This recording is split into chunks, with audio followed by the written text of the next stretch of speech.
Hi, welcome to Madesimplewithus, and I'm your host, Kalawa. So today we are going to discuss on forecasting and time series analysis. It is a topic under quantitative financial analysis. So let's understand the whole concept about time series analysis and forecasting.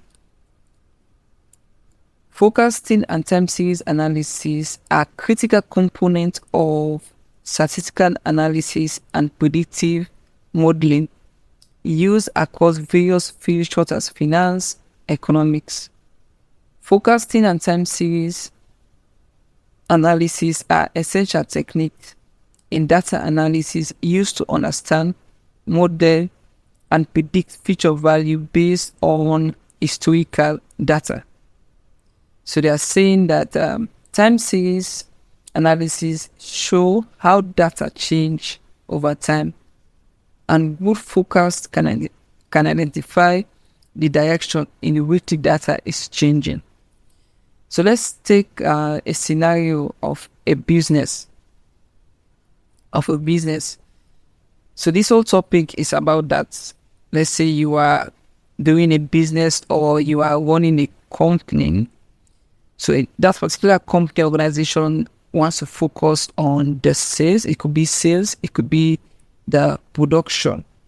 They want to see on at what particular time the company has an increase in sales or a decrease in sales or an increase in production or a decrease in production. So this whole topic is discussing on that scenario. They have to focus on the time series, on what they should be focused on, or what causes this to be increased, what causes the sales to be increased or decreased, or what causes production to be increased or decreased. So they have to come up with a time series, and then based on that, they do their forecasting, meaning they do their anticipation or they predict. So that's all this is talking. And all of this is based on their historical data, meaning on their past data. That is their past information. So let's go further. So when we talk about forecasting and time series, so let's understand each of them. So what then is forecasting? Forecasting involves predicting future value based on historical data. It is a crucial aspect of decision making in various fields such as finance, economics, weather forecast, supply chain management, and more. The goal of forecasting is to what? Anticipate future trend, allowing organizations to plan and strategize effectively. So in forecasting, their goal here is to anticipate future value. By so doing, organization can plan and strategize effectively towards their goal, towards the organizational goal. And then time series, on the other hand, is a statistical analysis that deal with time order data points. Unlike cross-sectional data, time series data points are collected or recorded at specific time interval.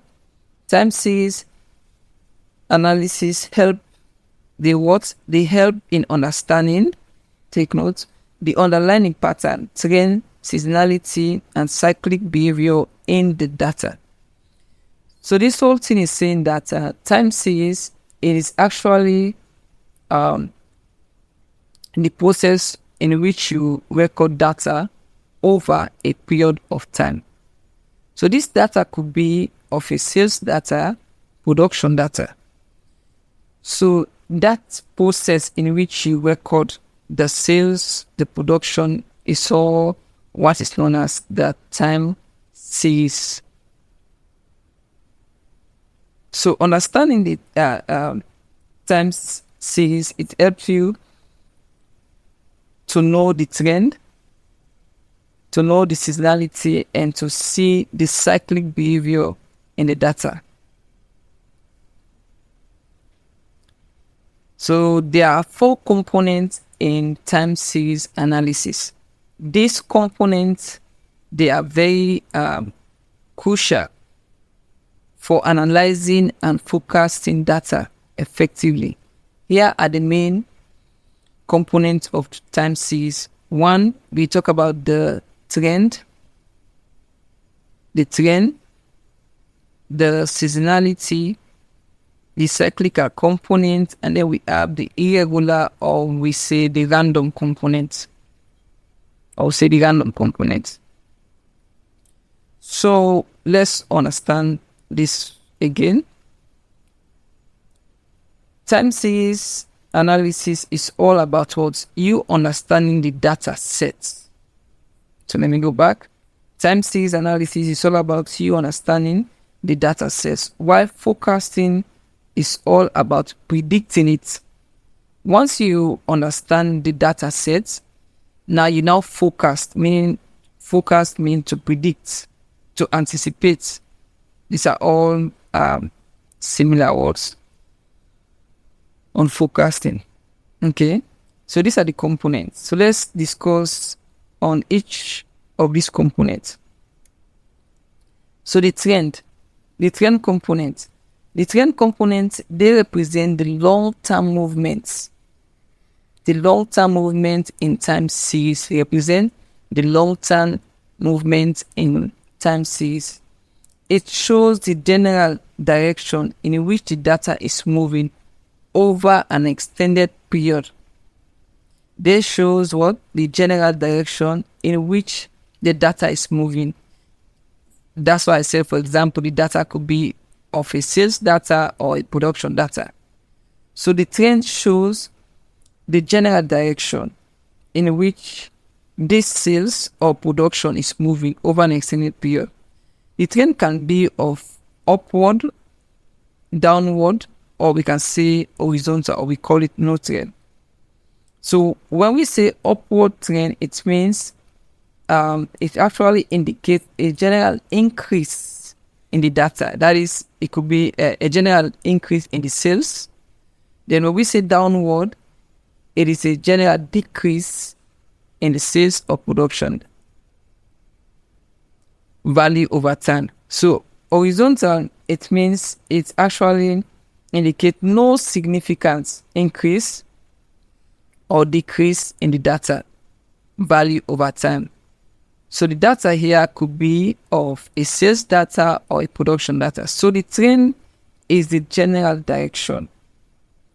It also represents a long-term movement in the time series. Whereas the seasonality, which is the second component, a seasonality refers to a periodic fluctuation. It fluctuates, it is not constant. Periodic fluctuation in time series that occurs at irregular intervals, such as daily, monthly, or yearly. These patterns are often caused by seasonal factors like weather conditions, holiday, business cycles.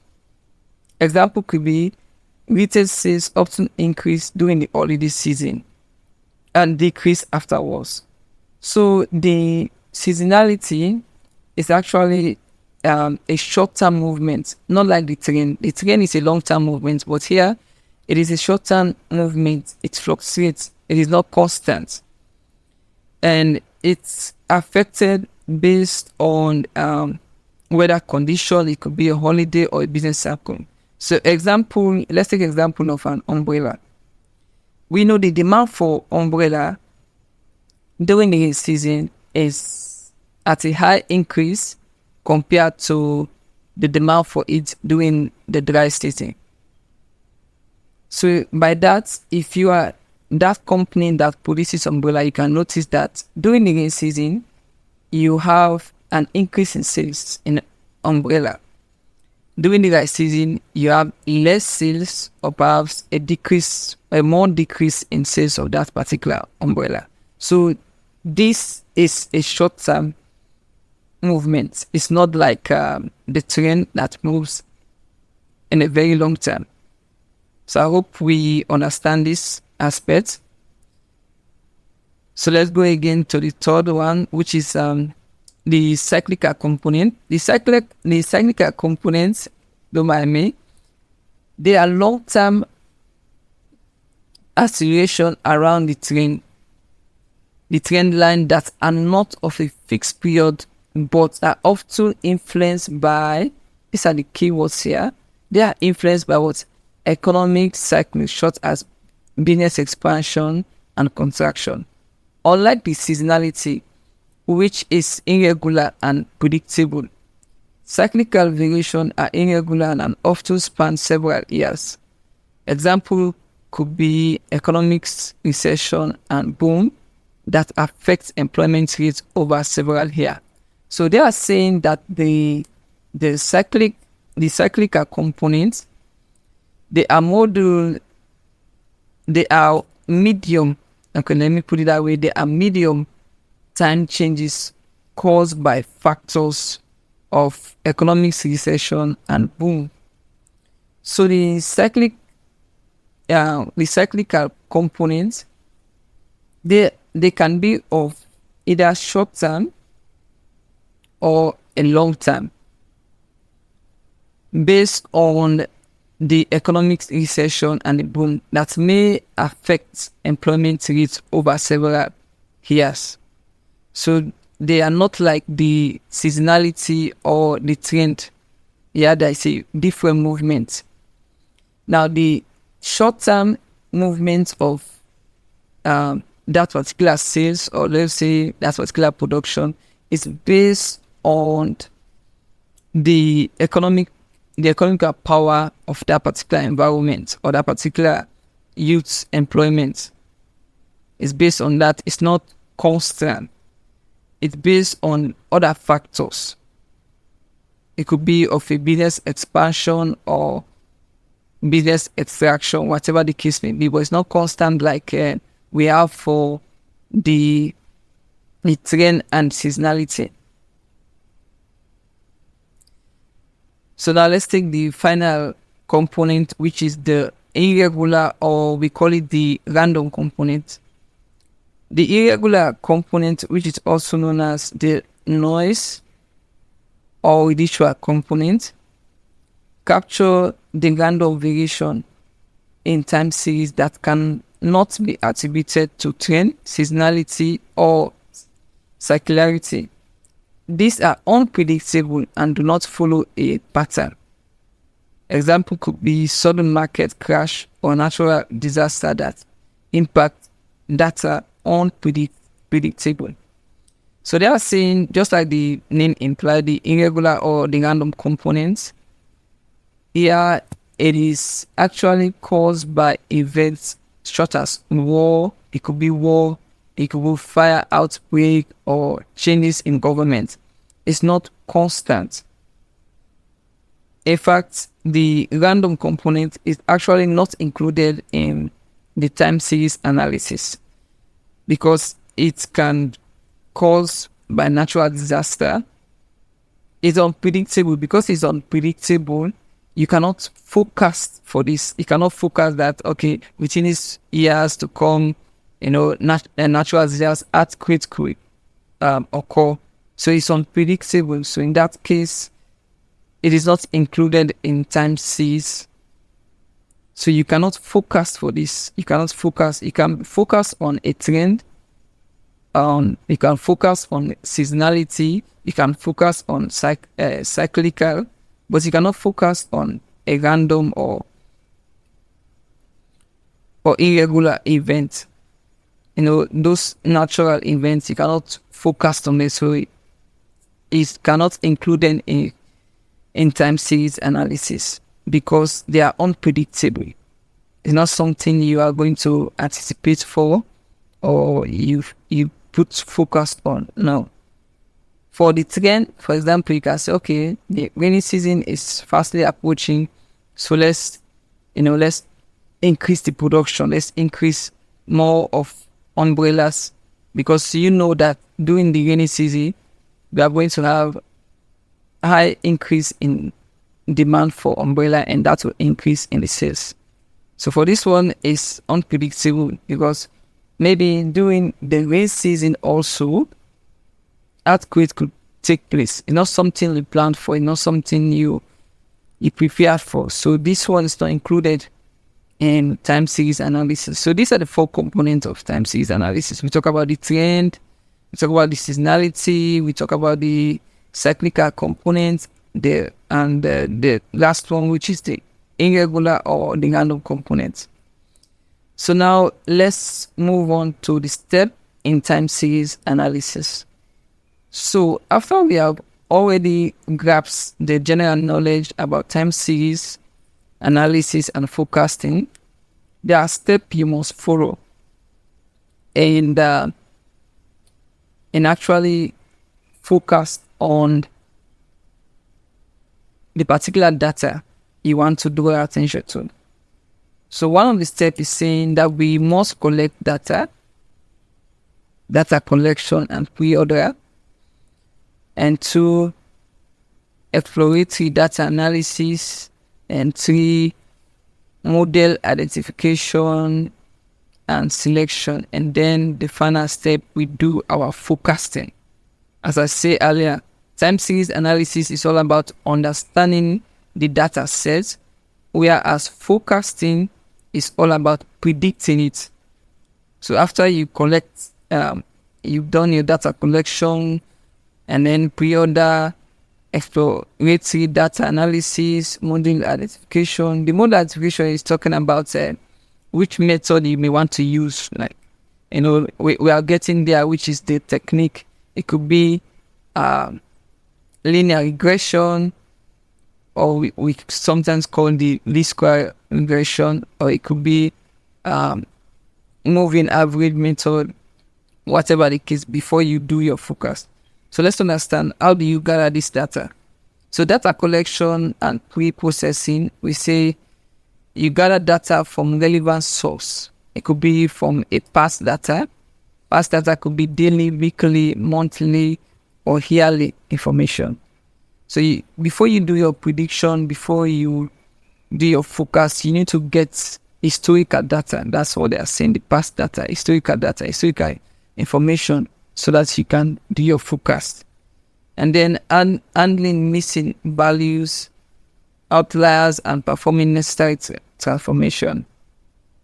Example, no transformation, blah, blah. So that's it. You collect the data, you do your data collection, and 2, exploratory data analysis. That is, you come up with this trend. It could be you come up with this trend in a visual form. That you plot the data to a visualized trend, seasonality, and other pattern. So you come up with them, let them see how it works. For example, let's say maybe you could use a graph. It is sketched on a graph. That is what they are saying on the second aspect. After you done your data collection, you now let them see how this movement is going. Let's say this is the demand. This aspect is the demand, and this is the sales. So let's see if the demand, the higher the demand could also influence the sales of that particular product on which that particular company is focused on. And then 3 is saying model identification could be the method in which you want to use.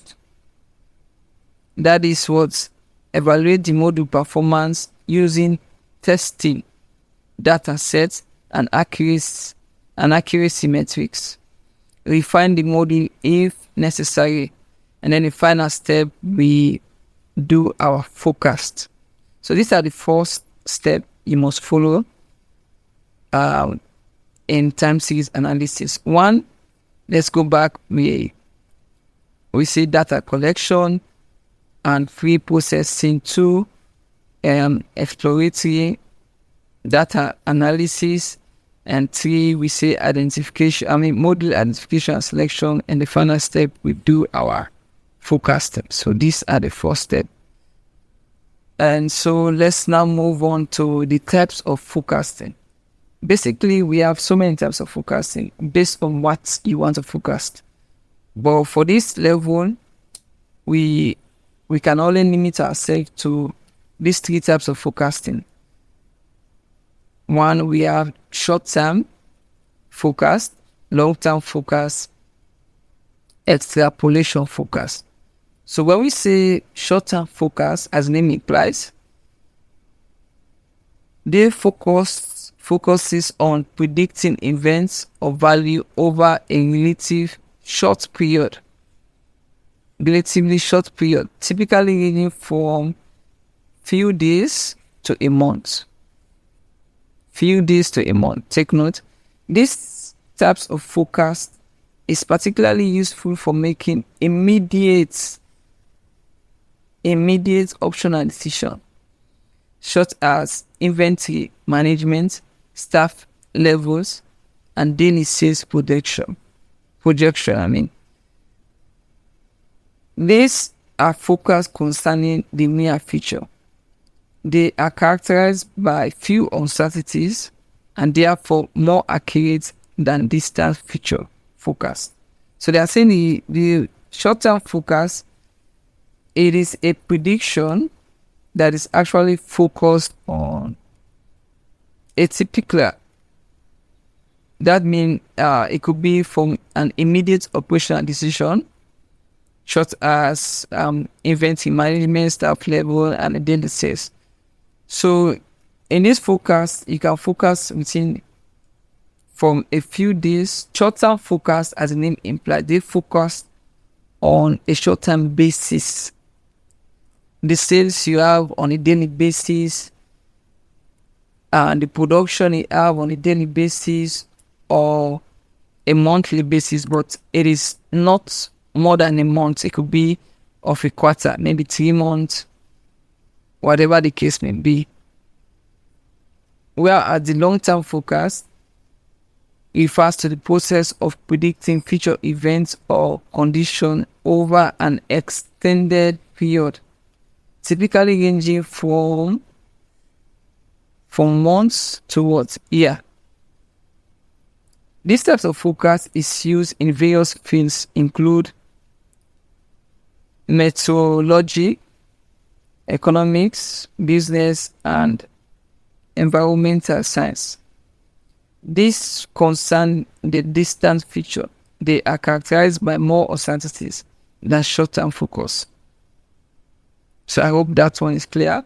And then we have the final one, which is the extrapolation forecast. As the name implies, extrapolation forecast is a method used to predict future value by extending a known data series into the future. This technique assumes that past trends and patterns will continue. They will continue into the future. It is commonly used in various fields such as finance, economic, business, and environmental science. These are forecasts based solely on past and present value. They are based solely on what? Past and present value. That is your historical data and what you have now, the present data that is available now of the variable to be forecast. So these are the 4 types of forecast.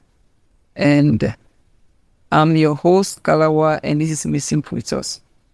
In our next video, we are going to discuss the technique that is used in time series and forecasting.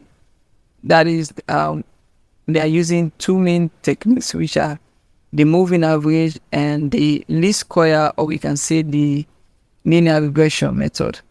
So the next video, we are going to solve so many mathematical problems, so many questions, and see how this whole thing works. So don't forget to subscribe and always hit the notification bell, so whenever we publish video, you will be first to know.